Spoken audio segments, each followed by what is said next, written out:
All right. Well, we're on to our last our last guest of the night. It looks like it went so fast. Oh my goodness. I know. I It's know crazy, huh? it's crazy. It's unbelievable that Dude, this you've is been doing this since 2 o'clock, well, so definite, man. Before we go to Charlie, man, definite major props to you, man. Major props. you showed up You at put 4:30 and you've been on, in yeah, all fairness, yeah, but I mean, but all the work you put in, like like Pete was saying the other day, you put this together, man, and you should be extremely proud of what you have pulled together here. And just even the poll, despite just the one person, I want to know who's the one person that said one no. person, who's the one Who said percenter? no? Who's the one percenter? You know who you know what, Eric? Really, in the back of my head, I'm thinking it's Eric effing with me. It's Eric. the, I'm not saying anything.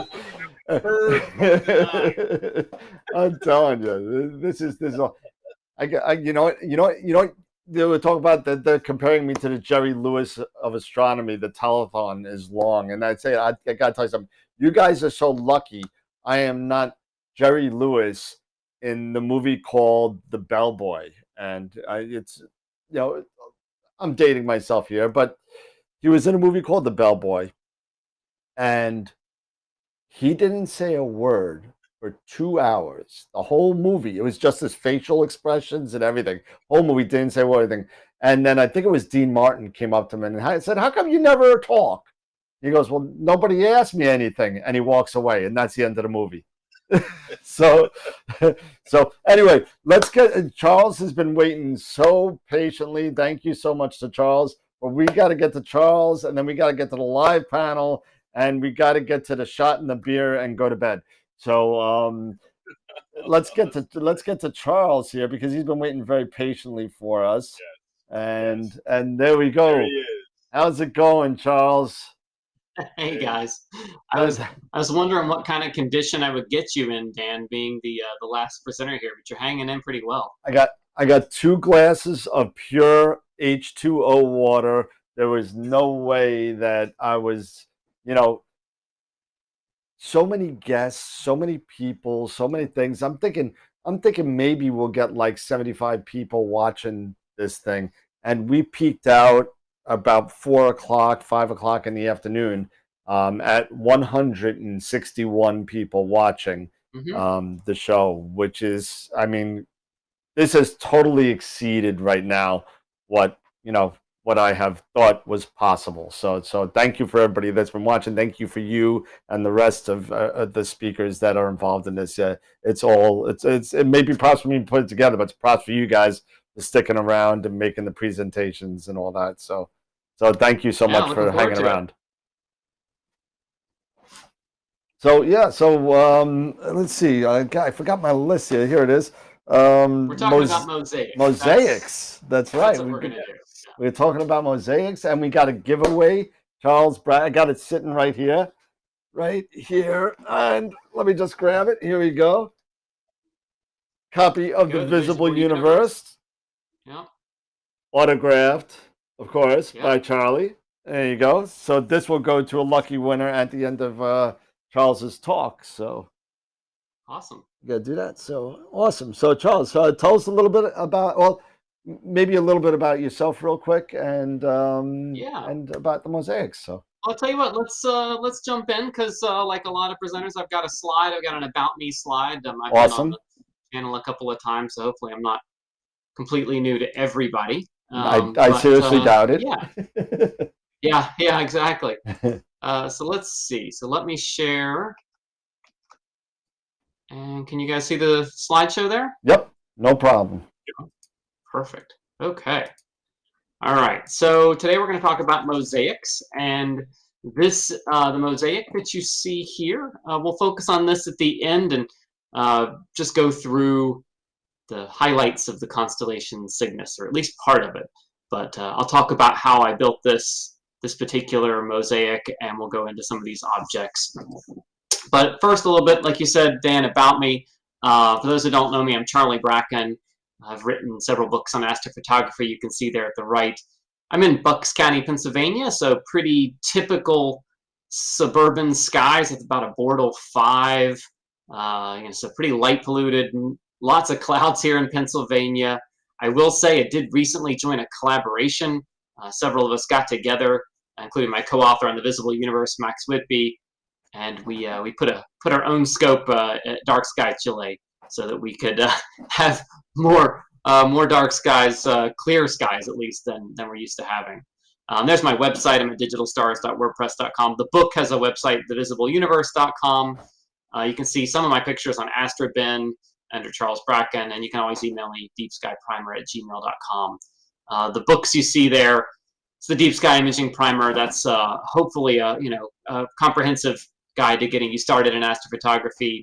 The Visible Universe, which I know is the giveaway there, that is like a coffee table book of pictures of 110 of the best astrophotography targets, subjectively chosen, of course, by Max and I, in a really nice, hardbound book. The Astrophotography Sky Atlas, I tried to remedy the gap of having atlases that have a lot of, let's say, open clusters and not a lot of emission nebulae. And then the Astrophotography Planner, that is to allow you to see when different objects are going to be best positioned in the sky. That's a book that if you email me, I do create custom versions of that for your particular longitude and latitude if you would like, delivered as a PDF. So that's who I am. Today, I'd love to talk about mosaics. In particular, we'll talk a little bit about planning them, acquiring the data, and then we'll go into processing. So we're going to cover processing with AstroPixel Processor and Pixinsight. I won't go into great detail. We could spend hours and hours on that, but I do want to give just a high-level overview of some of the different approaches that you could use. And then finally, as I said, we'll use that summer project of mine, that mosaic, and we'll use that to take a tour of the constellation Cygnus. And by the way, I just wanted to say, let me go back to this picture, the picture on the left. This is a group that can understand this, but you guys know what this moment is right here, right? This twilight moment. The skies are crystal clear, and I'm happy to be with this group because you guys know how pretty that is. That is like the prettiest time. The sun is just set. You get these amazing colors that you can't possibly capture in a photo. And yeah, I just wanted to say, like, this is the group that understands that moment. Of course, you're probably also excited because it's clear, and it means you're going to do some imaging that night. But this is an audience who can understand my love for that particular moment at twilight. Okay, let's jump in. Why mosaics at all, right? So the pros here, the pluses are that obviously it allows you to capture a wider field of view than your current system allows. And you think, okay, well, I could also just get a shorter focal length telescope or lens and also capture that wider view. But when you do this with a mosaic, you capture that same wider view, but with much higher resolution. You're getting a higher resolution of your longer focal length scope. And also the images taken with the with the longer focal length telescope that are then merged into a mosaic, you really get an effect that looks a little bit different, where you have much smaller stars in there. It's just a really pleasing image when you compose these mosaics. The cons, you got to plan them out, and that's going to take a little bit more time. Acquisition, yes, it's going to take a lot more time, right? So a 4x4 mosaic is going to take 4 times as long as a single image. And then processing takes more time, and that, let's say, a 2x2 mosaic, 4 panels takes four times as long to acquire. It might take even more than that to process in some cases. So you are getting yourself into a bit of a project when you do a mosaic. Sometimes to capture certain objects, you're just gonna have to do a mosaic. So some things are really big. So this is this nebula. This is a supernova remnant. This doesn't have a clever name or anything. This is G65.3 plus 05.7. This is in Cygnus. There's Sharpless 91. I think 96 is also in here as well. So if you want to look those up in your atlas, that's this bright part here and this bright part down here. But overall, this object is really faint. I've put this circle up here, this is the size of the full moon, right? This thing's gigantic. So to capture it at any decent resolution, you're really going to have to put together a mosaic. It's like 6 degrees by 5 degrees, I think, this image. This is 41 hours, I think, of exposure time. Like it's really faint. And I'll say there's not a ton of images of this. I shot this in 2015. Then I shot it again last year. And I'll also say that I've been totally topped by Pete Excel on Astroben. He took an even deeper image of this object, and in particular, his image is great, but he also, in his own image, discovered a new planetary nebulae that's right up here. So congrats to Pete for that. Also, like, I'm looking at this going, man, I really should look through my images a lot harder, right?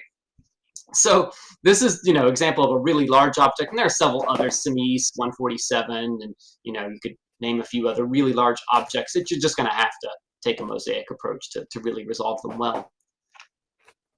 Here's a super famous nebula. Obviously, this is North America Nebula and the Pelican, and you can see the star Deneb over here. And this is with a 135 millimeter lens. So you can capture a wide field of view, but sometimes you want to capture the same field of view, like I said, with a much higher resolution. So if we zoom in, just for comparison here, let's zoom in on the Cygnus wall. You can see on the left, there's the zoom in, right? So that's with the telephoto lens, and it's great. Like it's a nice image, especially in the context of that wide field of view. But when you look at it with the same area taken with the Takahashi FSQ, much larger aperture, good bit sharper, a little bit slower, slightly different sensors here, but it doesn't really not material for this comparison. Sometimes you want the resolution that you see on the right, but you want the field of view that you saw in the large image. That's the effect you can get, and this can allow you to make really large prints. You really want to hang something huge up on the wall. I'll just show another quick example here. So this is area a lot of people are going to be familiar with in Cassiopeia. So this is the bubble and the lobster claw and the cave nebula. So let's I'll label those for you. So this is a cropped and stretched version of that. And you can see, I mean, goodness, Cassiopeia just has all these sharpless objects in it. Not all of them, commonly imaged, but just seeing the whole wide field of view. And the ability to, take this image and look where the bubble nebula is. If you zoom in, you still maintain really good resolution. This isn't something that I could have achieved just using a telephoto lens to capture. But it also took a 2x2 mosaic to do that. So when you're planning a mosaic, just a couple of tips here. So, measure once, cut twice. Measure twice, cut once, right? Plan these carefully. You're going to commit yourself to a lot of exposure time. The last thing you want to do is realize, oh, I clipped off that, edge of that beautiful object or something like that. Make sure the rotation is right, especially when you enter it, when you're entering it into your calculator to plan it out. And then think about, are you going to be able to shoot all of the data that you need to shoot while the object is still in good position, right? So if you're shooting something in, like you're saying, shooting the Cygnus mosaic, like I was showing before, you certainly wouldn't want to start that in September, right? You're not going to have enough time of good sky position when that object is well positioned high in the sky to capture all the data that you need to capture. I think the mosaic that took 17 lines. You're going to want to use an overlap of 15 to 20% between the panels. 10% is the bare minimum if you're really trying to, like I said, include that last little bit of an object so that you don't clip it off. And you need that overlap, because the overlap between the panels is where the gradients are going to be matched later. So when we get to processing, we'll talk a little bit about that. But you need enough overlap so that proper matching can really be done there. This, by the way, this background image, not a mosaic. This is just the Boogeyman Nebula in Orion that I shot last week. This is how I used to plan mosaics. Let's call this old school. The one on the left is back in 2015. That was when I imaged Sharpless 91. And I think it was this panel down here in the lower left.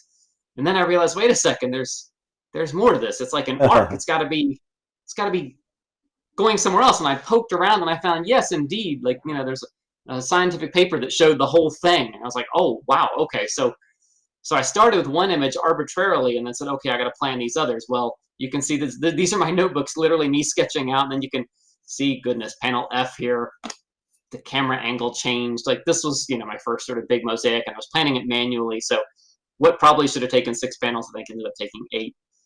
And then last year, I took another shot at the same target, better equipment, much better sensor. I love the 2600 sensors, absolutely fantastic. I think the QHY is the 600, just larger, cleaner, lower noise. And I thought, okay, let's try this target again. And that was the image that you saw. But again, I was planning it manually, and I had to write it out and sort of calculate what the overlap would be. Now, I mean, really, here's that 20 panel mosaic. You literally take 3 minutes and you punch it in Nina. You enter the angle of your sensor, right? And you can, you know, get that right? So you do a plate solve on an image and say, okay, what angle is my sensor currently positioned? Enter that in, tell it the percentage overlap you want, boom, it spits all this out.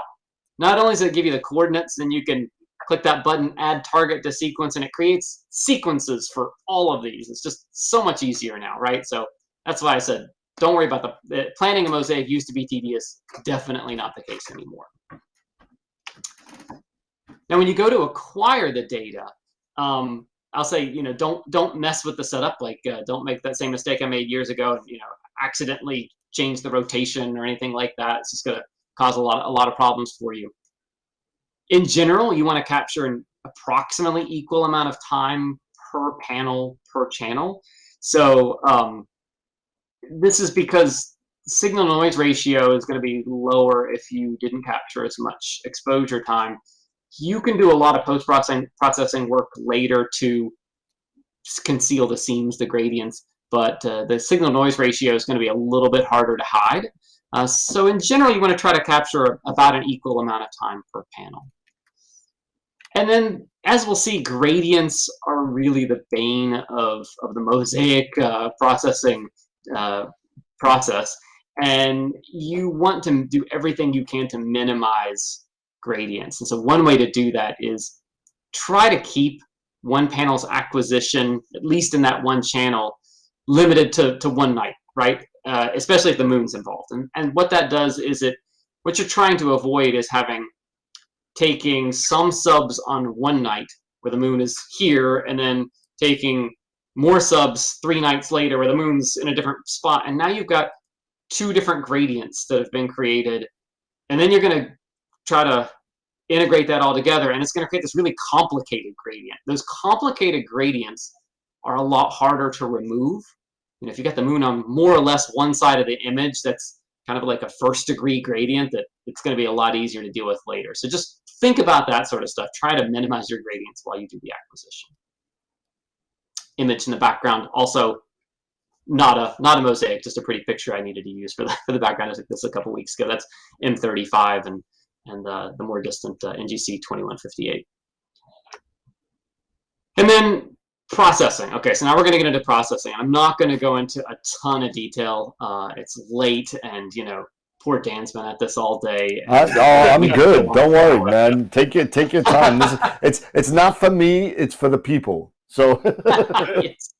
Hey, from what it looks like in the chat, there's been a lot of people who've been on since 2 p.m. Eastern. So, I know. God bless them. Kudos to them. It's like going to Woodstock and hanging out all day, or hey, it's like going to Lollapalooza and hanging out all day watching. There you go. Watching your favorite bands, yeah.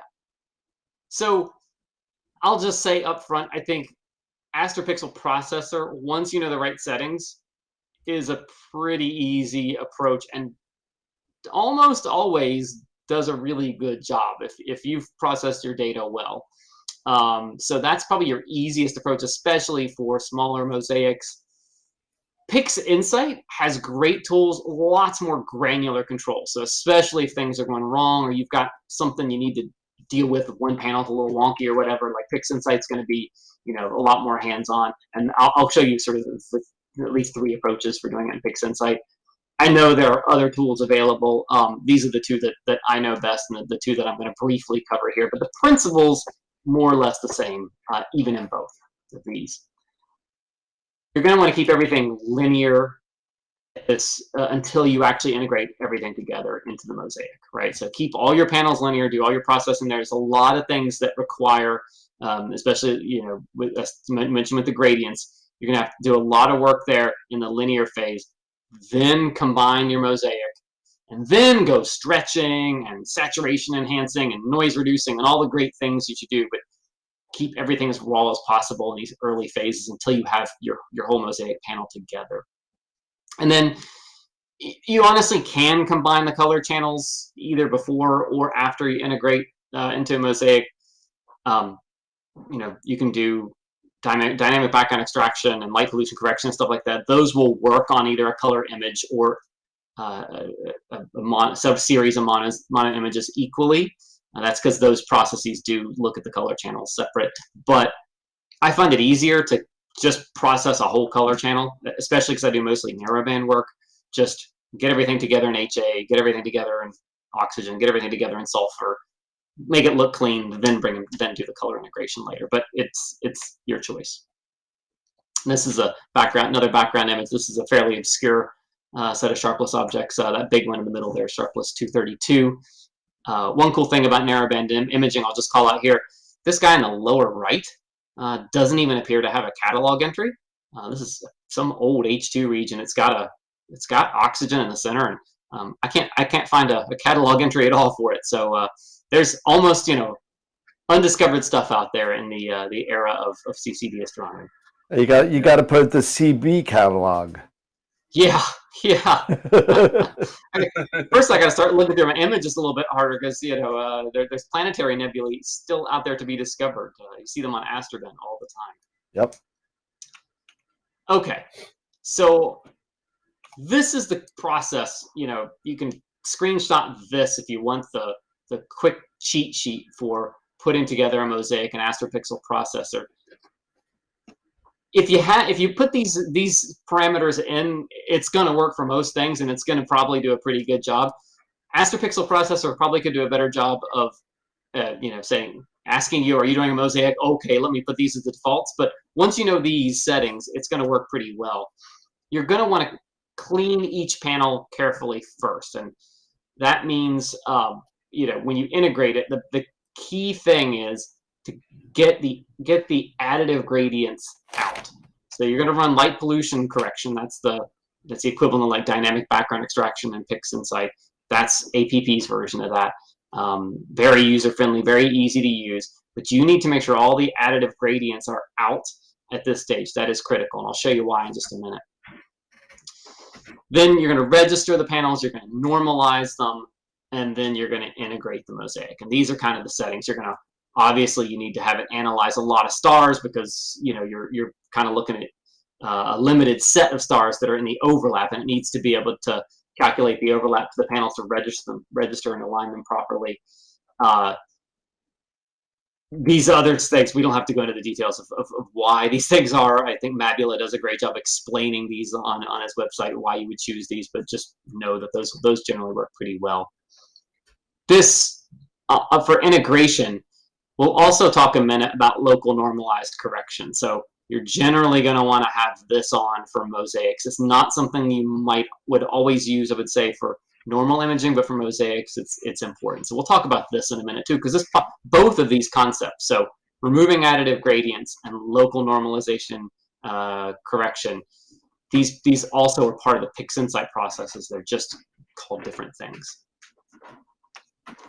So this is what happens. So if you don't remove additive, and by that we mean essentially light pollution gradients. There's two kinds of gradients, right? There's your multiplicative ones, that's like the vignetting that you get, or if there's something in the light path, it's that multiplies or divides all the values in that part of the image. And then there's the additive ones, right? So that's this extra light in the sky that we want to get rid of, and that's light pollution. So this is what happens if you take the panels but you forget to do light pollution correction or dynamic background extraction, and then you try to combine them. The tools can do a great job trying to blend away your seams, but you can't hide it just because there's just different, different overall light pollution in each of these. You end up with that. So this, if you then go back, take those 4 panels and go, okay, let me remove the light pollution, right? Seams are gone. And this is an astropixel processor. Now, this, let's face it, this is Cassiopeia. Obviously, I put the lines in there to show you where you are, and right, you can see nebulosity here, and it's a lousy mosaic though, right? This was just me playing around. I can't remember what it was. I was waiting for something else to rise, so I just shot 4 quick shots to see what I could get. And but the point is, if you properly remove the additive gradients from your images, you can pretty easily produce a seamless mosaic. Okay, well, let's talk about Pixinsight. So same principles here, right? So you're gonna integrate each panel separately, right? In this case, we're gonna talk, there's local normalization cropping up again. You're gonna crop them, and then you're gonna remove the additive gradients with dynamic background extraction. And it's very similar, just, you know, different names for things. But there are 3 paths you can go forward with from there. The old way, and I don't know that anybody does this anymore, but the old way was, and maybe you can do this if you had like a 2-panel mosaic or something, like it's probably the fastest way. But you can just align the panels by stars, right? So what you used to have to do was you would integrate your, you would align them and integrate them, and then it would have this horrible seam in it, but you didn't mind. Then you use that seamed image as a template in order to align your panels back onto that, and then you would merge them together. And actually, you know, back before gradient merge mosaic existed, you had to use the integration function. Gradient merge mosaic sort of got rid of a lot of the seams there, made things a lot easier. But the bottom line here is the old way was that you would have Pixinsight, look at the stars, line them up, and then do the integration. This catalog star generator is kind of cool. It can create use a star catalog data to create a fake image, if you will, right? Like a synthetic image that it plots all the stars where they should be, and then you can use that to register your images to. And that's useful if you want to do a different projection of the sky, and then paste your images onto that, project it into that new projection. The new way is to plate solve very, very accurately using Image Solver. Plate solve all your panels, then use this mosaic by coordinates. That then can say, okay, I don't need to know where the stars are. I have a plate solved image, and it's got a distortion map in it, so I know what the distortion is, and then I can calculate how to arrange all your panels together. This is much more accurate, generally a much better approach. It's strange that this is not part of the standard package, but David Alt, and you can go to his website at Trapped Photons, created this DNA linear fit. And we'll talk about this in a second, but this is what you need to do after you've aligned and used mosaic by coordinates on all your images. And then again, you use gradient merge mosaic to bring them together. Now the newest way, Pixinsight is always getting better. So John Murphy has created this. If you ask yourself, okay, we have these great star catalogs, Gaia and everything, that tell us exactly how bright every star should be. Can't we use that information to plate solve it, look at the stars and say, okay, this star is supposed to be this much brighter than this star. There must be some great, there's a gradient here, and I can correct for that based on the brightness of the stars. And indeed, that's exactly what, amazingly, John Murphy put together. That is photometric mosaic. Similar first few steps, but then you bring them together with this photometric mosaic script. It can only join 2 panels at a time, so it's good for smaller mosaics. I'm not sure that I would want to do 2 panels at a time for a larger mosaic, like a 20 or 24 panel mosaic, but does really excellent combining. So I wanted to revisit this. I mentioned this DNA linear fit. Like, why do we need something outside the standard package? Well, actually, it's similar to what's incorporated in the star alignment with this frame adaptation function. But what are we doing there? Like, what's so special about these, and why do we need to do them for mosaics? So regular linear fit in Pixinsight, and frankly, something like AstroPixel Processor is doing it behind the scenes. This is basically matching the median value of 2 images. It's keeping the image. Your image is still linear, and it's making a linear adjustment, hence linear fit, to sort of match the brightness of two panels. And it can do that. It's assuming that you've got two panels or two images of the same field of view.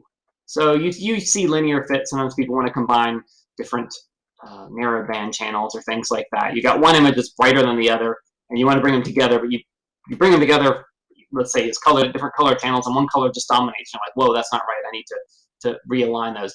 You might use linear fit to do that. That's fine if they're both looking at the same field of view. In mosaics, what you have is different fields of view that overlap. And if you were to just match the, let's say, the medians of each of those images, well, they contain different stuff, right? And so you're not necessarily, you're unlikely to hit exactly the right value there. The medians are probably supposed to be slightly different because they're looking at two different parts of the sky, right? So the way to do it is to say, well, I know they share this part of the sky, so I'm only going to look there. So that's what frame adaptation and the DNA linear fit scripts do, is they just look at the overlapped area and they align basically the brightness of those, and that creates a much better fit. This, again, only works well after you've removed light pollution, once you've removed the additive gradients. You've also seen in all of that a good bit about local normalization. So it crops up in the AstroPixel processor, so that it has this local normalized correction. Pixinsight, the weighted batch preprocessing, has local normalization. Regular normalization is something you do anytime you're integrating images, right? So you have to, after you've subtracted your darks divided by your flats, done all that stuff behind the scenes in the integration process, you want to do these statistical analyses to say, okay, what's an outlier pixel versus what's not. So you can clip out those, let's say those satellite trails or airplane trails or whatever. In order to do that, you have to have them all at the same median brightness. So you're gonna do this regular normalization. Again, it's similar to what you saw with linear fit. You're kind of just matching the medians of the images. And again, we're oversimplifying here just to keep it simple. But the reason you would do that is, imagine if you had one set of subs that was a lot brighter because it happened, let's say, after moonrise, or maybe it's getting towards sunrise or something.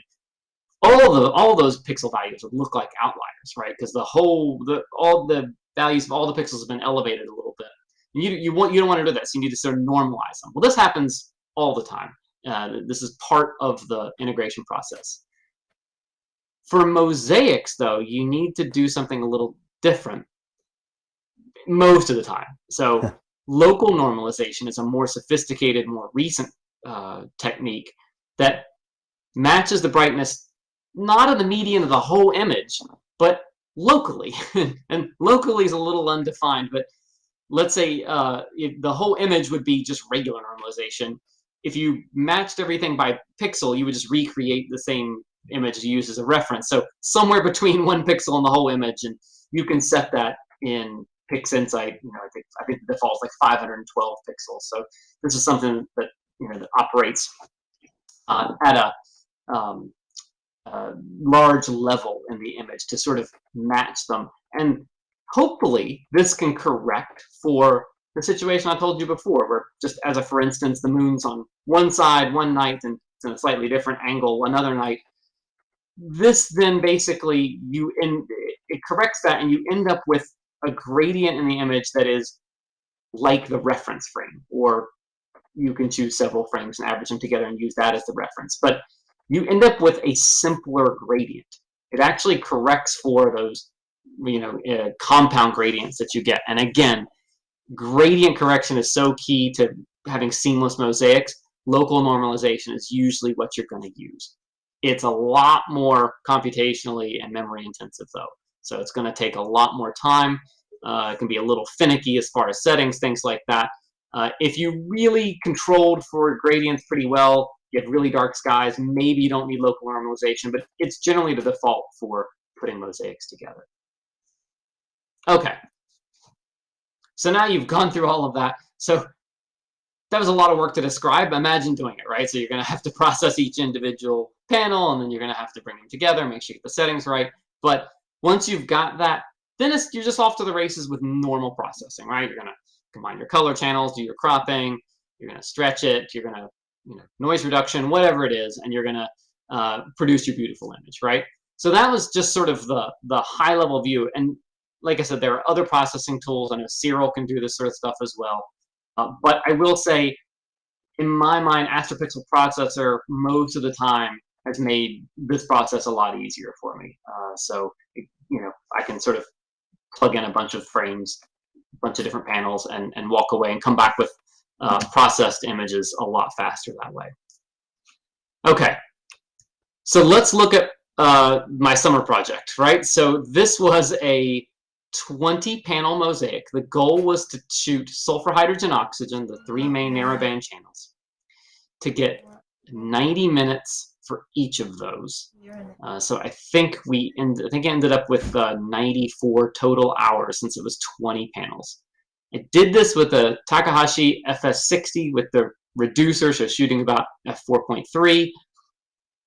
What's almost unfortunate about it is that just due to the way my system was set up, I was way off on back focus. So 5 full millimeters off on back focus. And that led to some distortion in the outer edges of the field of view. I thought, well, I couldn't subtract any more back focus, so I just thought I'd try it. And it actually worked out pretty well. I wish I'd been able to correct that. Maybe things would have been a little bit sharper, but actually it turned out pretty darn well for having completely missed back focus. So this is the initial integration of hydrogen alpha. So here's a big chunk of Cygnus laid out like that. You can see it's a 5x4 mosaic. This is after just basically cropping it, right? So just trimming off those jagged edges. And it ends up being about 22,000 by 17,000 pixels. That's 380 megapixels almost. So one other thing I forgot to mention, one of the challenges here is just really large file sizes. This is the HOO combination. So I was pretty excited about this. It's looking great. When you zoom in the lower left corner, I'm like, well, crap. It didn't register quite right. So I had to spend a couple of hours going back into Pixinsight and tweaking the star alignment settings to finally get that one panel to line up just right. And again, I think this was because of some of the distortion in the outer edges, and it wasn't recognizing some things as stars. But we got that fixed.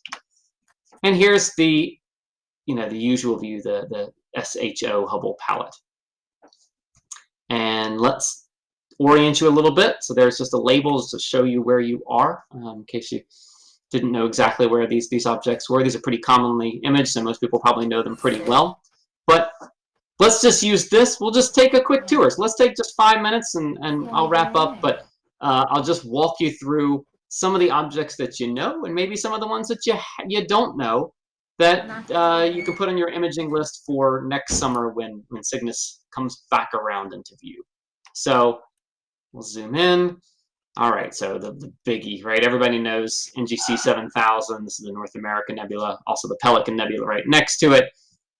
Really interesting. This is super bright in oxygen, as you can see from all the blue. So not very common. You usually have to work really hard to get your oxygen. Not so much for this nebula. It's just bright everywhere. Sharpless 119 over to the left here. This was I put this in the cover of one of my books, not this particular image, but this object. A lot fainter. You have to work a little harder here, but a really rewarding wide field object. Sharpless 115, and then you can see that little dot there. That's Sharpless 116. It's got this really cool oxygen area here in blue, but also this sort of perfectly linear streaking over here, which is a neat object. Again, requires a fairly wide field to capture it all. Sharpless 112, here's a long focal length target for 1,000 millimeters plus to zoom in and reveal the details there, but really neat. It has a very, very bright oxygen in the center. It's got this cool dust lane across it.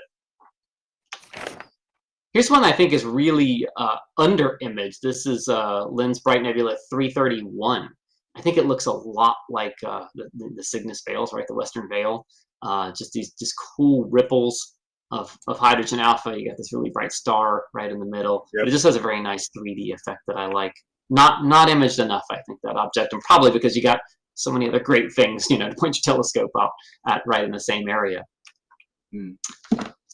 Here's one, if you almost have to look hard in this image to see it. I'm glad I was able to even resolve it, but you see this sort of faint blue outline shaped almost like a lemon.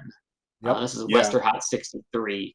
And I'll point you to one of your previous speakers, Nico Carver's got an excellent 24-panel mosaic he took just of this. So he imagine zooming in on this and taking 24 panels of just this area. Wow. Really looks exceptional. But it's just cool that you can even resolve it here. So again, this one's very faint in oxygen. The Propeller Nebula, DWB 111, fairly frequently imaged, but just a cool little knot of nebulosity there. IC 1318, the Solder Nebula, the Butterfly Nebula. This one's really interesting. I always find this one a challenge because the colors get a little muddied, right? You get little patches of different colors, and it never really, if you're not careful, it can look a lot like this, just kind of brown. So this one's challenging to process, but a lot of fun too.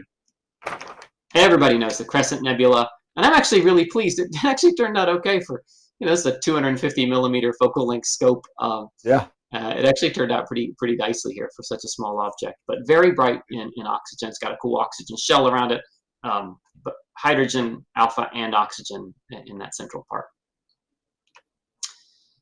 Here's another lesser image, although you see a lot more images of it recently. This is Wolf-Rayet star WR134. That's exploded its outer shell. A deeper deeper oxygen image, reveals a much more spherical shape in here. I think people have called this the Dolphin Nebula, I think, but Dolphin. This is another one that take a lot of exposure in oxygen to gather this one. It's also a little bit smaller, so for longer focal lengths. And then finally, we got the Tulip Nebula, Sharpless 101, just a really, really pretty nebula down there in the lower right corner. So this mosaic was to capture, all the way up from the North America, all the way down to the Tulip. So if you think that 24 panels aren't enough, I was on this channel just was it a month ago, Dan? I was talking about this image. I was wondering when you're going to pull that out. Yeah, well. Not only am I going to pull it out, I'm gonna say that I came up with a clever punny line for it too. That the sky is the limit, and this is the limit with mosaics. This is the most you can do for a mosaic. This is the whole sky. This is the sky is the limit for mosaics. 153 panels. This is the most you can capture. You could do this in more panels, but you can't get any wider than this. It's the widest wide field possible. So. You can go back and see my talk on that and we talked about how we acquired this. This was a multi-year effort right here, but really excited about this image just to share that with you. So this is the ultimate mosaics. That's awesome. So anyway, there's my contact information, just to leave it up there at the end. And I'll be happy to take any questions, but I also know we're probably running short on time. Looking forward to getting over to the panel discussion. Well, there's actually a couple actually that I've been writing down. Sure. There's a few from Josh, and I got them written down here. So the first question that came across that I saw was the first. Let me go back to the Dan Eric Charles. There we go. And Charles, if you could hit the little red computer so you stop sharing. Yes, let me find that. There you go. All right, there we go. Now we're back. I still got your screen. There you go. Okay. Cool. So the first mosaic that you oh wow, I didn't even start drinking yet. The first mosaic you show was I forget what the name of the object was, but you said it was about 41 hours worth of data. Yes. Now the question came across. Supernova G65.3. Yeah. Now that was 41 hours in total, not 41 hours per mosaic per frame, right? Correct. Yeah. Okay. So that was 10 hours per panel. So it was 5 hours of hydrogen and 5 hours of oxygen each times 4 panels. Yes. Got it. Another question. PeteXL, I think PeteXL had something like 100 hours, so you can go even deeper. Oh my goodness. One of the slides you showed said try not to spend I can't read it. Try not to spend a panel across multiple nights. Yeah. Mm-hmm. So I noticed that a couple of the panels that you had over there said 19 hours or 20 hours per panel. So did you wait until the moon was in the same spot the next time, or did you? No, you don't have to do anything that sophisticated. Bear in mind that's probably a total for different channels. So, Okay. 10 hours in one night, hydrogen, 10 hours, sulfur, Got it. something like that. But also, yeah, you can span multiple nights. It's especially if the moon is out. That's kind of what I'm getting at, is just really be conscious of, just having different gradients on different nights. That's all. Right. Yeah. So the moonlight doesn't affect your image. In exactly. particular, yeah. The last one that I have, and Eric, I don't know if you have anything after this, but Josh was asking, when do you actually start to do the color calibration with the Mosaic? So I would bring the whole red channel and the whole green channel, the whole blue channel, whatever it is. These were all narrow band, but bring the channels generally together first. It would be my approach. You can also do it though with a one-shot color camera, right? But I would want to integrate everything, get the gradients out, and then do it. I think oftentimes you're making, if your color calibration is slightly different in different panels, now you're making it difficult to combine them, right? So my philosophy is generally bring everything together first, and then deal with any residual issues. Got it. Right. So basically, you're integrating each panel first. Then after you do the panels, then you integrate your Mosaic. Then you do any types of color calibration. Before all then of you that, bring all your channels together. Yep. Exactly. Yep, because even before that, when you're doing your panels, you want to do all of your gradient cleanup. You want to do your light pollution and everything at that time. Then you're doing another integration of all the panels, then the color calibrations and everything else. Yeah. Exactly. Yeah. No, that last part's less hard and fast, because you can bring the color channels together per panel and then stack them, but things are going to be slightly misaligned at that point. You're going to have to deal with that, right? Because your color channels won't be pixel per pixel perfect, and so you don't have to, but I find that's just easier. Yeah. Got it. Right on. Awesome. All right. Do you see any other questions? I don't see any other questions. I think that was all answered. Thanks, Charles, and apologies if you covered this question. When you integrate Mosaics and APP, do you stack each panel? And yeah, we just answered this. You stack each panel individually, then you stack the single stacks into the pan. Then you do the panels together. That's exactly right. So we just answered that. Yep. Yeah, actually, APP will give you some very funny results. If you just throw in a bunch of sub-exposures and tell it to do it, walk away for about 3 days. It will give you a result, but it'll be strange. Oh, yeah, I did that. I not with APP, but with Pixinsight. I've been working on. I've just been doing something to see if I could do it. I've been working on a Andromeda galaxy, and because of my cruddy skies on Long Island, I said, all right, you know what? I'm doing a one-shot color camera on a Red Cat in Bortle 9 or 8 or 10 or whatever we're at now. I'm going to do 30 seconds, but I'm going to do a crap ton of them. So after I rejected a bunch. There was almost about 1,200 subs. After I knocked out a bunch, I ended up with 1,069 subs for Pixinsight. 1,069 30-second subs. It crashed Pixinsight twice until I figured it out that I actually had to integrate it separately. I had to do the calibration, I had to do everything, and then I had to integrate it manually because I had to lower the buffer parameters in order for it to stack all the rows that it had for 1,069 subs. And so finally I got that done, and it's gonna be, I think it's gonna be good once I'm done with it. I'm just not there yet. I've been dealing. Good thing you I didn't said, try local normalization. That would have been a week and a half of processing time. oh no, I was talking to Shawn Nielsen about it, and I was like, Shawn, I've been waiting here 7 hours. I mean, he's like, well, that's why I don't normally do it. If I need to do it, I'll do it later. So I said, all right. So computer all day, right? oh, it was literally like I said, you know what? I don't know if it's going to be another 7 hours. So I was like, stop, and I just started over again. But we've got a few more questions here. Yeah, go ahead. Yeah, we've got some here. Dylan, does APP or Pixinsight give a different or better stitch result? He means the raw data. And I think we mentioned that it would depend, but I have personally heard it was probably APP does a bit of a better job. I think APP just makes it easier to get to a seamless mosaic, right? It kind of automatically solves some of the issues you might have to deal with manually. Certainly, Pixinsight they can generate the same quality, but for most situations, APP is just going to get there faster and easier. Sure. Josh is asking, what's your favorite blending mode?